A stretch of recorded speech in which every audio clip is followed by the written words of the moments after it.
name is Klein. I'm a Catholic speaker and recording artist. And in the last couple years, I've become really passionate about the topic of joy. And I really believe that in order to become a truly pro-life generation, we really have to become lovers of life and truly rediscover the joy of living.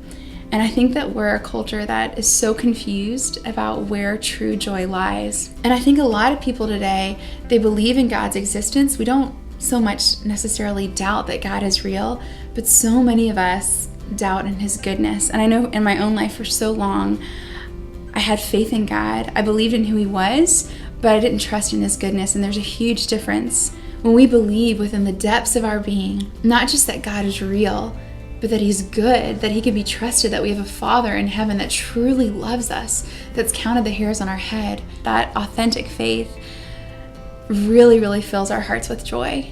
And I think that this is why so many of our modern saints today, Therese, Faustina, John Paul II, are constantly emphasizing this message of trust, constantly calling us to trust in God as our Father, to trust in His goodness, to trust in His mercy, because this is the kind of faith that really sets our hearts free.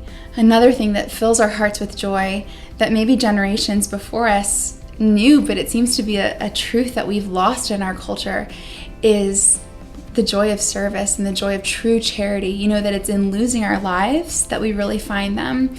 I think that we've become this culture that is so focused on ourselves, and it's leaving so many of us disillusioned and empty. You know, John Paul II, he said that true love is meant to be free and faithful, total and fruitful. And growing up, I would hear that, and I always thought that it just applied to spousal love, and that's what it, you know, that was the kind of love I wanted to live one day when I got married.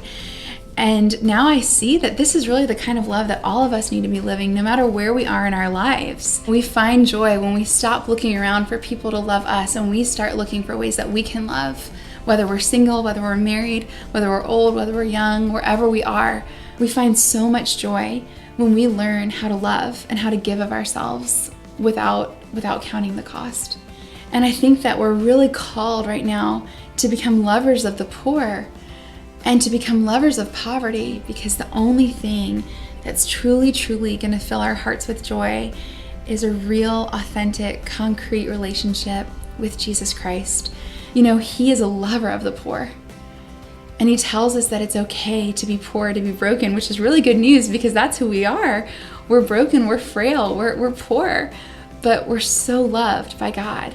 And that truly fills our hearts with a joy that cannot be taken away. One of my favorite modern spiritual authors, Father Jacques Philippe, he always says that the only way to really have authentic hope is to journey through our own impoverishment and to know that we're poor and we're broken, and to come to a real realization of that when we know our own brokenness, when we actually have that space of need and imperfection and brokenness and poverty, we actually have something for God to fill. And it's through this journey of impoverishment that we come to truly have authentic hope.